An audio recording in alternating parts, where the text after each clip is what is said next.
إن الحمد لله نحمده ونستعينه ونستغفره ونعوذ بالله من شرور أنفسنا وسيئات أعمالنا من يهده الله فلا مضل له ومن يضلل فلا هادي له وأشهد أن لا إله إلا الله وحده لا شريك له وأشهد أن محمدا عبده ورسوله أما بعد فإن أصدق الحديث كتاب الله تعالى وخير الهدي هدي محمد صلى الله عليه وسلم وشر الأمور محدثاتها وكل محدثة بدعة وكل بدعة ضلالة وكل ضلالة في النار أما بعد فهذا هو المجلس العاشر من مجالس شهر رمضان نتحدث فيه بإذن الله تعالى عن آداب قراءة القرآن.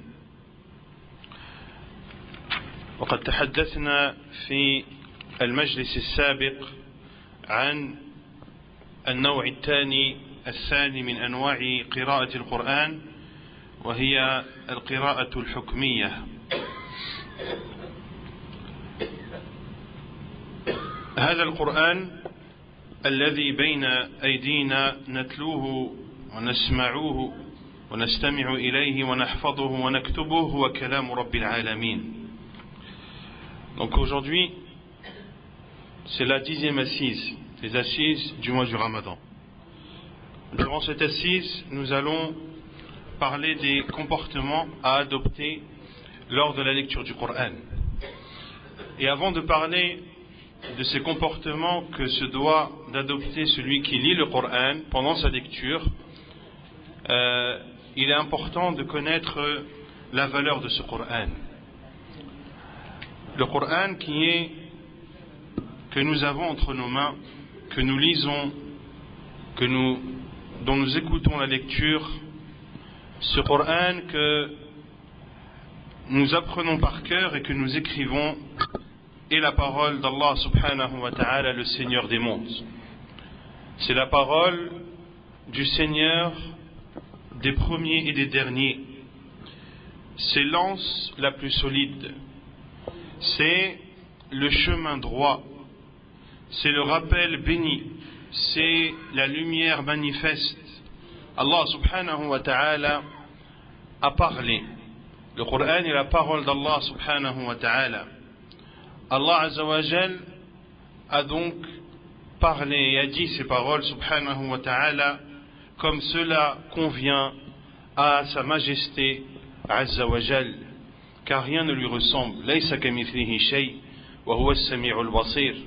Allah azza wa jal parle, mais il ne parle pas comme ses serviteurs. Nous croyons qu'Allah azza wa jal, parmi ses attributs, il y a l'attribut de la parole. Mais sa parole ne ressemble en rien à la parole de ses créatures. Nous croyons en cela sans demander le comment. Sans demander le comment. Comme l'a dit l'imam Malik rahimahullah concernant l'élévation d'Allah azza wa jal au-dessus de son trône, al-istiwa'u ma'loum wa al-imanu bihi wajib wa as-su'alu anhu bid'ah. De croire en l'élévation d'Allah azza wa jal au-dessus de son trône est une obligation. Et sa signification est connue. Et il est interdit de se poser la question du comment. Allah azza wa jal a donc parlé. Le Coran est la parole d'Allah subhanahu wa ta'ala. Et cette parole, il a inculqué en Jibril alayhi salam, qui est l'ange le plus rapproché d'Allah azza wa jal. Et Jibril alayhi salam l'a descendu sur le cœur de notre prophète Muhammad sallallahu alayhi wa sallam, afin qu'il fasse partie des avertisseurs. Et ce Coran a été révélé en langue arabe manifeste.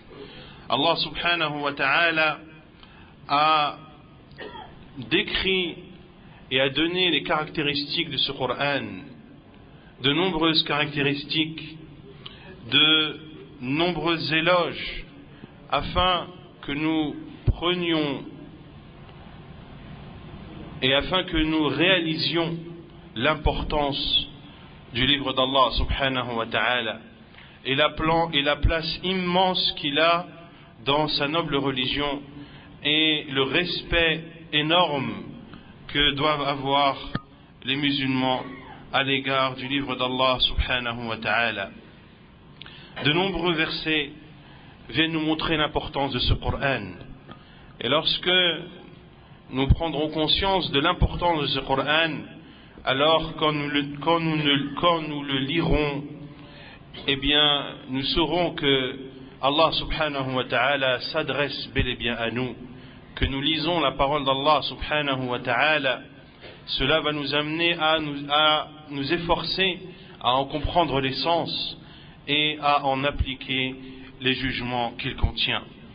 قال الله تعالى شهر رمضان الذي أنزل فيه القرآن هدى للناس وبينات من الهدى والفرقان وقال تعالى ذلك نتلوه عليك من الآيات والذكر الحكيم وقال تعالى يا أيها الناس قد جاءكم برهان من ربكم وأنزلنا إليكم نورا مبينا وقال سبحانه قد جاءكم من الله نور وكتاب مبين يهدي به الله من اتبع رضوانه سبل السلام وقال عز وجل وما كان هذا القرآن أن يفترى من دون الله ولكن تصديق الذي بين يديه وتفصيل الكتاب لا ريب فيه من رب العالمين وقال سبحانه يا أيها الناس قد جاءتكم موعظة من ربكم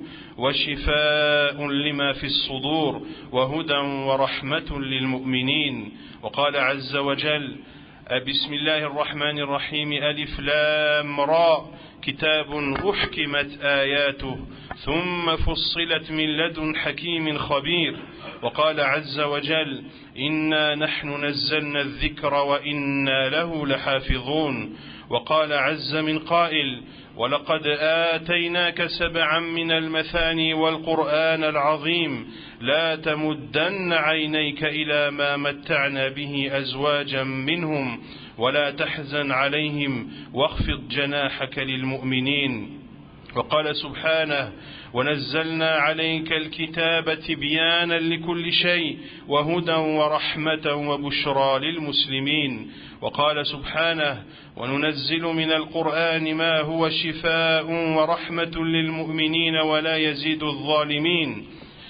يزيد الظالمين إلا خسارا وقال عز وجل قل لئن اجتمعت الإنس والجن على أن يأتوا بمثل هذا القرآن لا يأتون بمثله ولو كان بعضهم لبعض ظهيرا وقال عز وجل ما أنزلنا عليك القرآن لتشقى إلا تذكرة لمن يخشى تنزيلا ممن خلق الأرض والسماوات العلى وقال سبحانه تبارك الذي نزل الفرقان على عبده ليكون للعالمين نذيرا وقال سبحانه وإنه لتنزيل رب العالمين نزل به الروح الأمين على قلبك لتكون من المنذرين بلسان عربي مبين وإنه لفي زبر الأولين أولم يكن لهم آية أن يعلمه علماء بني إسرائيل وقال عز وجل وما تنزلت به الشياطين وما ينبغي لهم وما يستطيعون وقال سبحانه بل هو آيات بينات في صدور الذين أوتوا العلم وقال سبحانه إن هو إلا ذكر وقرآن مبين لينذر من كان حيا ويحق القول على الكافرين وقال سبحانه كتاب أنزلناه إليك مبارك ليدبروا آياته وليتذكر أولو الألباب وقال عز وجل قل هو نبأ عظيم وقال عز وجل الله نزل أحسن الحديث كتابا متشابها مثاني تقشعر منه جلود الذين يخشون ربهم ثم تلين جلودهم وقلوبهم إلى ذكر الله ذلك هدى الله يهدي به من يشاء.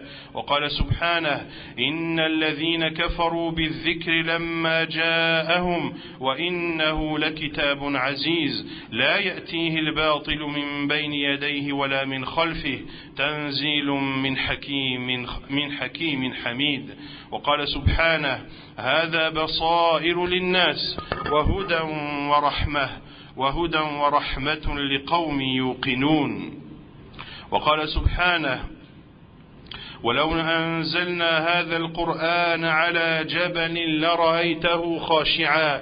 لرأيته خاشعا متصدعا من خشية الله وتلك الأمثال نضربها للناس لعلهم يتفكرون. وقال عز وجل قل أوحي إلي أنه استمع نفر من الجن فقالوا إنا سمعنا قرآنا عجبا.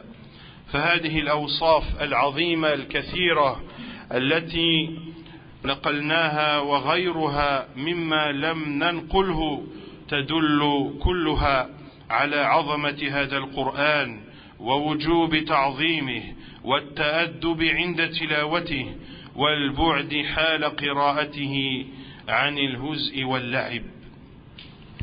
Donc nous allons citer un certain nombre de versets, Inch'Allah Ta'ala, afin de prendre conscience de l'importance de ce Coran et de voir comment Allah Subhanahu wa Ta'ala parle de son noble livre et les caractéristiques qu'il lui accorde.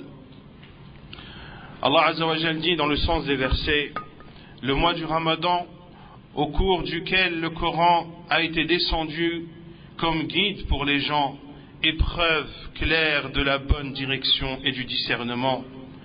Et il dit subhanahu wa ta'ala selon le sens, voilà ce que nous te récitons des versets et du rappel sage. Et il dit Azza wa Jal dans le sens, ô vous les gens, certes, une preuve évidente vous est venue de la part de votre Seigneur. Et nous avons fait descendre vers vous une lumière éclatante. Et il dit subhanah dans le sens, une lumière et un livre explicite vous sont certes venus d'Allah par ceci, c'est-à-dire par le Coran. Allah guide au chemin du salut ceux qui cherchent son agrément. Et il dit Azza wa Jal dans le sens, ce Coran n'est nullement à être forgé en dehors d'Allah, mais c'est la confirmation de ce qui existait avant lui et l'exposé détaillé du livre, en quoi il n'y a pas de doute venu du Seigneur de l'univers.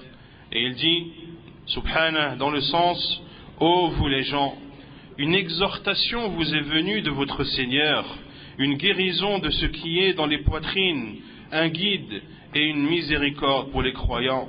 Et il dit Azza wa Jal, Alif Lam Ra, c'est un livre dont les versets sont parfaits en style et en sens, émanant d'un sage parfaitement connaisseur. Et il dit Azza wa Jal dans le sens des versets, c'est nous qui avons descendu le rappel et c'est nous qui le protégeons. Et il dit Azza wa Jal dans le sens, et nous avons fait descendre sur toi le livre comme un exposé explicite de toutes choses, ainsi qu'un guide, une miséricorde et une bonne annonce aux musulmans.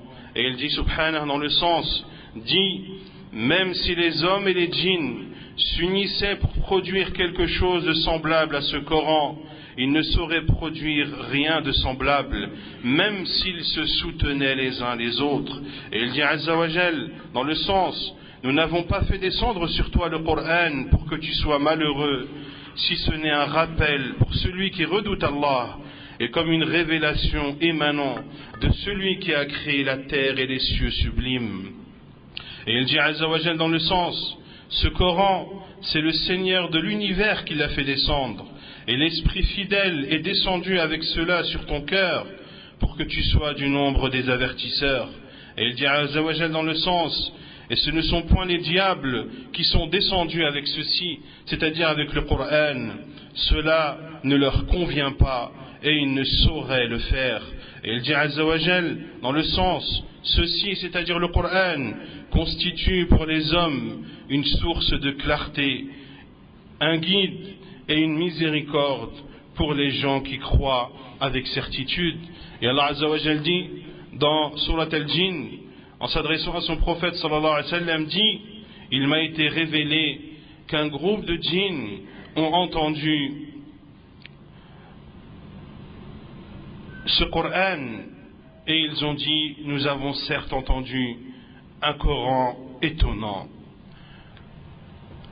Voici quelques versets dans lesquels Allah subhanahu wa ta'ala cite de nombreuses caractéristiques du Coran afin que cela nous montre l'importance de ce Coran et l'immensité et l'immense place qu'il a dans le cœur des musulmans et dans la religion d'Allah subhanahu wa ta'ala, afin que nous lui donnions l'importance qui est la sienne et que nous nous comportions de la meilleure des façons lorsque nous le lisons et lorsque nous l'apprenons, et lorsque nous lisons le Coran, de le lire avec humilité, de le lire avec concentration, de ne pas le lire avec l'esprit éloigné.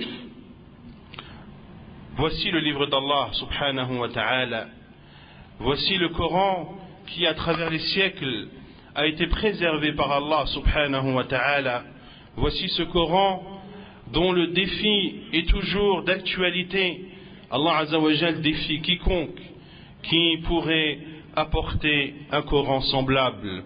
Puis le défi a été abaissé, à savoir d'apporter 10 sourates. Ils ont été incapables d'apporter 10 sourates semblables au Coran. Puis ce défi a été abaissé à une sourate, et ils ont été incapables d'apporter ne serait-ce qu'une sourate similaire ou semblable au Coran, et ce défi a été abaissé à un seul verset. Et jusqu'à aujourd'hui, personne n'a été capable d'apporter un verset qui ressemblerait au verset du Coran, car c'est la parole d'Allah subhanahu wa ta'ala qui émane du Seigneur de l'univers. Ceci doit être clair dans l'esprit des musulmans. Cette croyance doit être ferme dans le cœur de chaque musulman et musulmane, et ne pas prêter attention à tous ceux qui voudraient remettre en question l'authenticité du Coran, ou de vouloir en faire baisser la valeur qui est la sienne auprès des musulmans et de la religion musulmane. Que cela provienne des non-musulmans, que les critiques viennent de ces non-musulmans qui, comme on l'a vu récemment, écrivent des choses immondes sur le Coran et se réunissent pour proclamer leur condamnation du Coran et des paroles profanes et immondes qu'ont écrit leurs mains, wal'iyadhu billah. Ils ne savent pas que le Coran a été attaqué depuis de nombreux siècles, et ces attaques n'ont fait que renforcer la croyance des musulmans vis-à-vis de la parole d'Allah subhanahu wa ta'ala. Yuriduna an yutfi'u nur Allahi bi afwahihim wa ya'ba Allahu illa an yutimma nurah. Ils veulent éteindre la lumière d'Allah avec leur bouche, mais Allah fait en sorte que sa lumière persiste. Que ces personnes écrivent ce qu'elles veulent, qu'elles disent ce qu'elles veulent, la parole d'Allah Azza wa Jal restera prédominante, et le Coran sera pour les musulmans le livre d'Allah subhanahu wa ta'ala et la parole d'Allah qui est au-dessus de toute autre parole. Après avoir pris conscience donc de cette importance du Coran, nous devons maintenant apprendre à le lire et connaître les comportements que l'on doit adopter lors de sa lecture. Tout d'abord, من آداب التلاوة إخلاص النية لله، لأن تلاوة القرآن من العبادات الجلية كما سبق بيان فضلها. Tout d'abord, de faire preuve de sincérité lorsque l'on lit le Coran, car la lecture du Coran est une adoration, et pour qu'une adoration soit acceptée auprès d'Allah Azza wa Jal, il faut qu'elle soit tout d'abord sincère, et il faut que cette lecture soit conforme aux directives de notre prophète Mohammed sallallahu alayhi wa ala alihi wa sallam. Allah Azza wa Jalla nous ordonne de l'adorer et de lui vouer un culte exclusif. Fad'u Allah mukhlisina lahu ad-din. Invoquez Allah en lui vouant un culte exclusif. Et il dit Azza wa Jalla wa ma umiru illa liya'budu Allah mukhlisina lahu ad-din. Il ne leur a été ordonné que d'adorer Allah en toute sincérité. Et le prophète sallallahu alayhi wa sallam a dit dans le hadith rapporté par l'imam Ahmad et jugé bon par l'Albani, Iqra'u al-Qur'an wabtaghu bihi wajha Allah azza wa jal min qabli an ya'tiya qawmun yuqimunahu iqamata al-qidh yata'ajjalunahu wa la yata'ajjalunahu. Il dit alayhi salatu wassalam, lisez le Coran et recherchez à travers sa lecture la face d'Allah subhanahu wa ta'ala avant que ne vienne un peuple yuqimunahu iqamat al-qidh qui le liront comme l'on tend une flèche dans son arc. Ici le prophète sallallahu alayhi wa sallam a voulu nous montrer que viendra un peuple qui liront le Coran comme l'on prépare une flèche dans son arc. Celui qui arme une flèche dans son arc, est-ce qu'il est précis dans ses gestes? Il est précis dans ses gestes. Il place sa flèche, il tire la flèche pour tendre la corde et il vise sa cible. Il est donc minutieux dans cette opération qu'il accomplit. Ici, le prophète sallallahu alayhi wa sallam a voulu dire que des personnes vont venir qui liront le Coran comme il se doit. Leur lecture sera belle, leur lecture sera plaisante à être écoutée. Ils liront le Coran en respectant les règles de lecture. Mais il dit alayhi salatu wassalam, yata'ajjalunahu wa la yata'ajjalunahu. C'est-à-dire que certes leur lecture sera belle et plaisante à écouter, mais elle n'est pas sincère. Elle ne sera pas sincère et ce qu'ils voudront de cette lecture, c'est le profit de cette vie d'ici-bas. C'est le profit de cette vie d'ici-bas, soit pour qu'on leur dise « Masha'Allah, tu es un bon lecteur », ou soit pour un intérêt uniquement financier et mondain.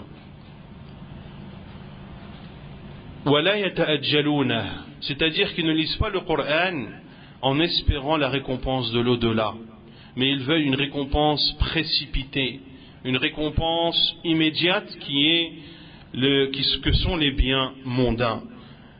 Et donc le prophète sallallahu alayhi wa sallam nous enjoint à, lorsque nous lisons le Coran, de lire le Coran avec sincérité.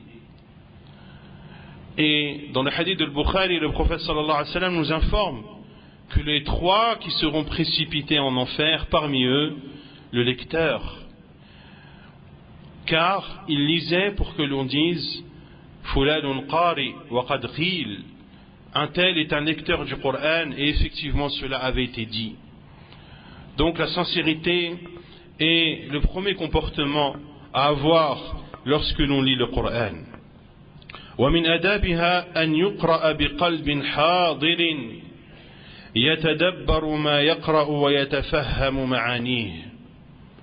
Ensuite, celui qui lit le Coran doit le lire avec un cœur présent, doit lire le Coran en méditant ses sens et en comprenant ce que Allah subhanahu wa ta'ala veut dire dans ces versets. Lorsqu'il lit, il lit avec un cœur humble, avec humilité à Allah subhanahu wa ta'ala. Et lorsqu'il lit, il doit avoir à l'esprit qu'Allah subhanahu wa ta'ala s'adresse à lui. Qu'Allah subhanahu wa ta'ala s'adresse à lui. lorsqu'il dit Ya ayyuhalladhina amanu, ô vous qui avez cru, lorsqu'il dit Ya ayyuhan nas, ô vous les gens, qad ja'akum min Allahi nurun wa kitabun mubin, qad ja'atkum maw'izatun min rabbikum, ô vous les gens, une exhortation vous est parvenue de la part de votre Seigneur. Lorsque tu lis ce verset et tu as à l'esprit que c'est la parole d'Allah Azza wa Jal, tu as à l'esprit qu'Allah Azza wa Jal s'adresse à toi. Ce n'est pas un être humain qui s'adresse à toi, c'est Allah subhanahu wa ta'ala, le Seigneur des mondes. Lorsque tu as un rendez-vous avec une personne importante, tu vas écouter attentivement ce qu'il va te dire. Que dire lorsque c'est Allah subhanahu wa ta'ala, le Seigneur des mondes, qui s'adresse à toi? Cela doit avoir un effet sur toi. Et la lecture du Coran doit faire en sorte que ta foi augmente et que ta crainte vis-à-vis d'Allah subhanahu wa ta'ala soit à chaque fois plus grande. ومن آدابها أن يقرأ على طهارة لأن هذا من تعظيم كلام الله عز وجل. Parmi les comportements adoptés lors de la lecture du Coran, ce Coran que nous lisons beaucoup pendant le Ramadan, il y a le fait de lire le Coran en état de pureté, de faire ses ablutions lorsque tu lis le Coran, car tu ne lis pas la parole de n'importe qui, tu lis la parole d'Allah subhanahu wa ta'ala, tu te dois de te préparer et d'être dans ton meilleur état lorsque tu lis la parole d'Allah subhanahu wa ta'ala. Nos pieux prédécesseurs, lorsqu'ils allaient dans leurs assises pour enseigner les hadiths du prophète sallallahu alayhi wa sallam, ils s'embellissaient, ils mettaient leurs meilleurs vêtements, ils se parfumaient, car allaient sortir de leur bouche les paroles du prophète sallallahu alayhi wa sallam, qu'ils allaient citer et qu'ils allaient expliquer à leurs élèves. Que dire de la parole d'Allah Azza wa Jal? Lorsque tu lis le livre d'Allah, fais tes ablutions et lis le Coran en état de pureté. Et de ne pas lire le Coran lorsque l'on est impur, notamment là, l'état de grande impureté. Et celui qui n'a pas la possibilité de se laver, qu'il fasse le tayammum. ومن آدابها أن لا يقرأ القرآن في الأماكن المستقذرة. Parmi les comportements lors de la lecture du Coran, de ne pas lire le Coran dans des endroits sales, dans des endroits impurs, ou de lire le Coran dans des endroits dans lesquels on sait qu'il ne sera pas écouté. Car le fait de lire le Coran dans un endroit où il y a des gens qui ne l'écoutent pas, qui n'écoutent pas sa lecture, mais vaguent dans leurs discussions et dans leurs paroles futiles, sans prêter attention à celui qui lit le Coran, ne lit pas le Coran dans une assise comme celle-ci. Car de lire le Coran et que à proximité des gens ne l'écoutent pas et n'y prêtent pas attention, cela revient à dénigrer ce Coran et à ne pas lui donner l'importance. Cela revient à manquer de respect vis-à-vis de la parole d'Allah subhanahu wa ta'ala. Allah Azza wa Jal nous ordonne, lorsque l'on lit le Coran, d'écouter la lecture, d'écouter sa lecture. Lorsque tu entends la parole d'Allah Azza wa Jal qui est lue, tais-toi et écoute. Ne parle pas. Si tu es dans ta voiture et que tu mets le Coran et que ton téléphone sonne, tu choisis. Soit tu réponds et tu éteins la lecture, ou soit tu ne réponds pas et tu continues à écouter la parole d'Allah subhanahu wa ta'ala. Mais de mettre le Coran comme une lecture ou comme un bruit de fond, wal-'iyadhu billah, cela est un manque immense de respect envers la parole d'Allah subhanahu wa ta'ala. Le Coran, Allah Azza wa Jal l'a révélé afin que nous le méditions, afin que nous en comprenions l'essence. Le Coran n'est pas un bruit de fond dans une pièce ou dans une voiture. Le Coran n'est pas également des lettres ou des tableaux avec lesquels on embellit nos maisons. Non, le Coran, c'est la parole d'Allah subhanahu wa ta'ala qu'Allah Azza wa Jalla a révélé pour être médité, pour être mise en pratique.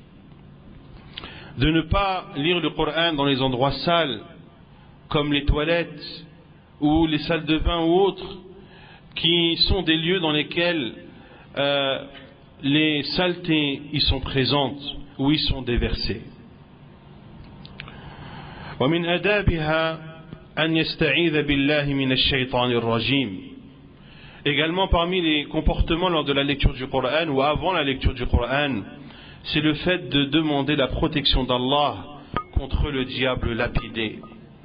Ceci avant de lire. فإذا قرأت القرآن فاستعذ بالله من الشيطان الرجيم. Lorsque tu t'apprêtes à lire le Coran, demande la protection d'Allah subhanahu wa ta'ala contre le diable lapidé. Tu demandes la protection d'Allah contre le diable, car ce diable va faire en sorte de te détourner de la lecture d'Allah, de la lecture du livre d'Allah subhanahu wa ta'ala. Et lorsque tu as entamé la lecture du Coran, le diable va faire en sorte de te détourner et de faire en sorte que cette lecture que tu viens d'entamer, eh bien, tu vas la délaisser ou tu ne vas pas la terminer.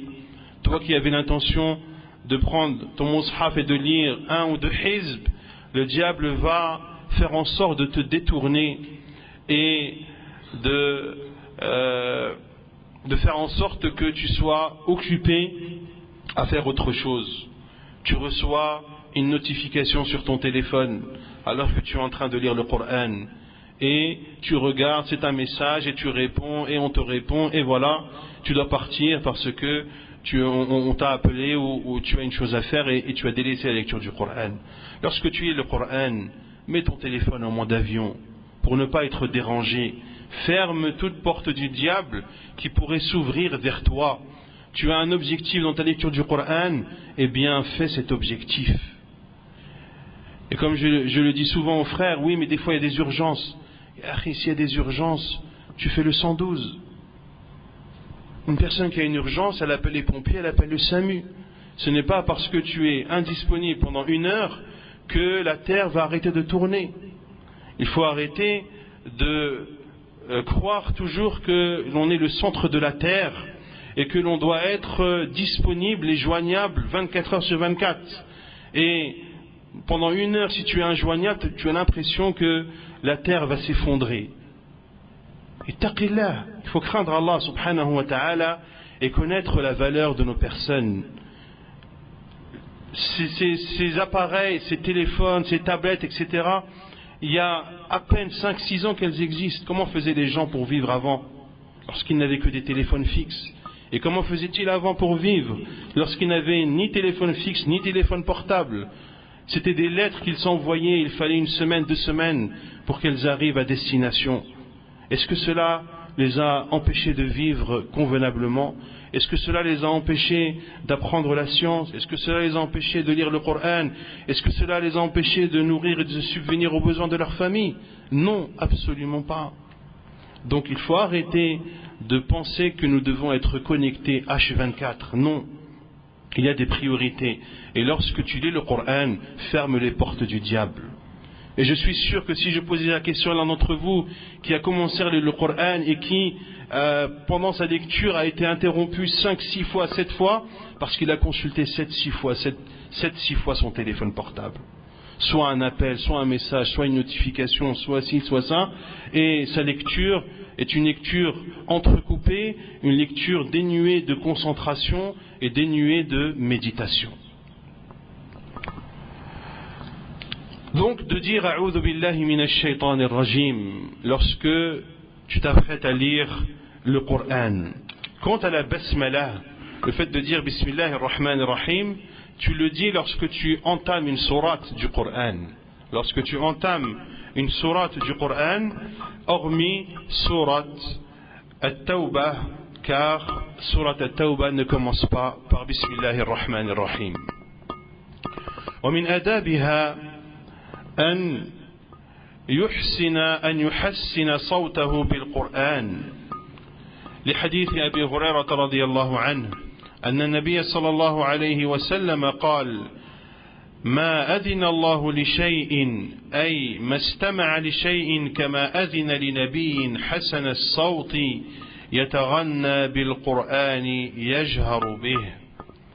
Parmi les comportements lors de la lecture du Coran, de lire le Coran avec une belle voix, d'embellir sa voix lorsque l'on lit le Coran, d'avoir une voix mélodieuse, de psalmodier le Coran. Et la preuve est le hadith d'Abu Hurairah radiyallahu anhu, dans lequel le prophète sallallahu alayhi wa sallam a dit: Allah n'a pas entendu une chose comme lorsqu'il entend un prophète qui a une belle voix et qui lit d'une façon mélodieuse le Coran et élève sa voix dans sa lecture. Et ici, le Coran ici qui est voulu, c'est le livre, ce qui est lu. Car chaque prophète lisait le livre qui lui a été révélé. Or le Coran a été révélé à qui? Entre le prophète Mohammed sallallahu alayhi wa sallam et non au prophète précédent. Et la définition linguistique de le Coran est ce qui est lu. C'est ce qui est lu. Donc ici dans ce hadith, le prophète sallallahu alayhi wa sallam nous informe que Allah subhanahu wa ta'ala n'a pas entendu une chose plus belle que la lecture d'un prophète qui lit son livre en embellissant sa voix et en haussant sa voix dans sa lecture. وعن جبير بن مطعم رضي الله عنه قال سمعت النبي صلى الله عليه وسلم يقرأ في المغرب بالطور فما سمعت أحدا أحسن صوتا أو قراءة منه صلى الله عليه وسلم. Et dans le hadith rapporté par Al-Bukhari et Muslim, le hadith de Jubair ibn Mut'im, le prophète sallallahu alayhi wa sallam, il dit, Jubair ibn Mut'im, j'ai entendu le prophète sallallahu alayhi wa sallam réciter Surat At-Tur pendant la prière du Maghrib, et je n'ai jamais entendu quelqu'un lire avec une voix aussi belle que celle que la lecture du prophète sallallahu alayhi wa sallam. Donc la base, c'est que l'on lit le Coran en embellissant notre voix et en élevant notre voix. Par contre, s'il y a autour du lecteur des personnes qui pourraient être dérangées par une lecture à voix haute, comme une personne qui dort ou une personne qui prie à proximité de toi, alors dans ce cas, tu ne dois pas élever ta voix au point de déranger ceux qui sont à proximité de toi. لأن النبي صلى الله عليه وسلم خرج على الناس وهم يصلون ويجهرون بالقراءة فقال إن المصلي يناجي ربه فلينظر بما يناجيه به ولا يجهر بعضكم على بعض في القرآن. Car le prophète sallallahu alayhi wa sallam est rentré et a vu des gens qui priaient et qui lisaient le Coran à voix haute. Puis il a dit alayhi salatu wassalam, quant au prieur, il s'adresse à son Seigneur. Quant au prieur, il s'adresse à son prieur. Que l'un d'entre vous ne lise pas le Coran à voix haute au point de déranger l'autre. Lorsque tu es à la mosquée et que plusieurs personnes lisent le Coran, si une personne lit le Coran à voix haute, va-t-il déranger les autres personnes? Oui, car il y a des personnes qui ne peuvent pas lire le Coran s'il y a une autre lecture à côté d'eux. Cela va les emmêler dans leur lecture. Ainsi, lorsque tu es seul, oui, tu lis. Ou lorsque tu es dans un endroit où tu es le seul à lire, tu peux lire en élevant ta voix. Mais lorsqu'il y a plusieurs personnes qui lisent le Coran dans une même pièce ou dans une même mosquée ou lorsqu'il y a une personne qui prie et le fait que tu élèves ta voix dans ta lecture du Coran va le déranger dans sa prière, alors abstiens-toi de le faire. Et lis le Coran de façon à voix basse ou à voix haute, mais au point de ne pas déranger ceux qui sont à proximité de toi. ومن آدابها أن يرتل القرآن ترتيلا لقوله تعالى ورتل القرآن ترتيلا. Également parmi les comportements dans la lecture du Coran, le fait de lire le Coran de façon posée,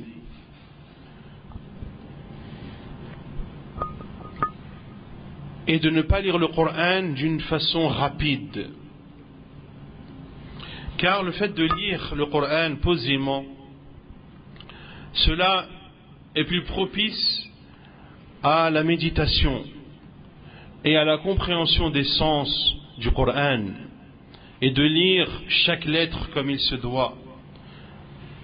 فعن أنس بن مالك رضي الله عنه أنه سئل عن قراءة النبي صلى الله عليه وسلم فقال كانت مدا ثم قرأ بسم الله الرحمن الرحيم يمد بسم الله ويمد الرحمن ويمد الرحيم.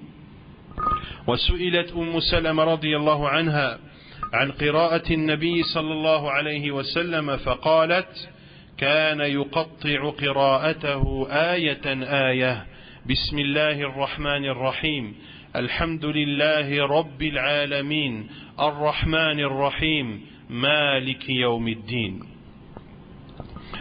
Anas ibn Malik radiyallahu anhu a été questionné au sujet de la lecture du prophète sallallahu alayhi wa sallam.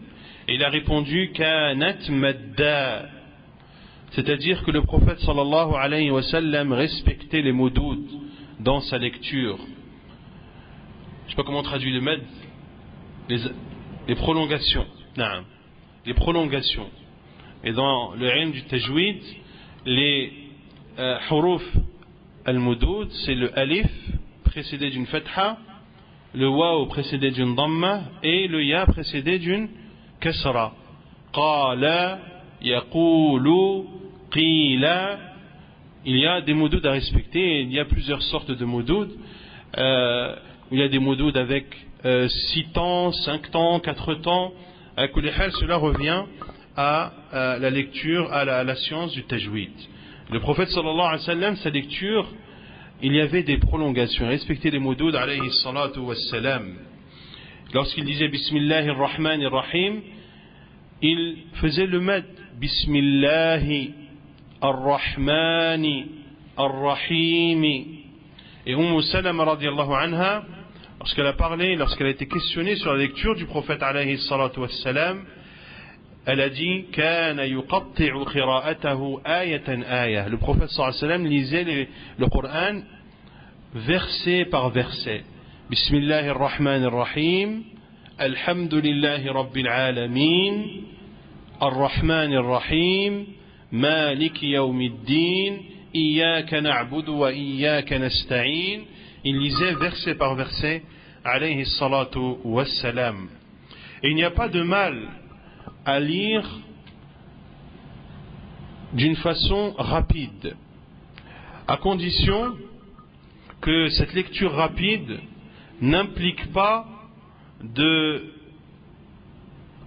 falsification dans le sens, et le fait que de lire vite ne t'amène pas à ne pas prononcer des lettres. Tu peux lire vite pour avoir le plus de récompenses dans un laps de temps le plus court, à condition que ta lecture soit raisonnable et que tu ne prononces pas le Coran en oubliant de lire des lettres ou en faisant des idgham et qui amènent à changer le sens du Coran.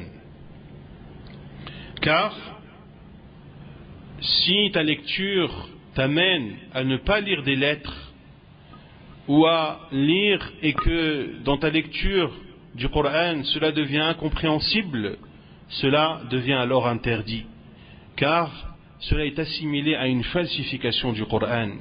Tu n'auras pas lu le Coran comme il a été révélé, mais tu as lu en oubliant des lettres ou en ne prononçant pas des lettres tellement ta lecture est rapide.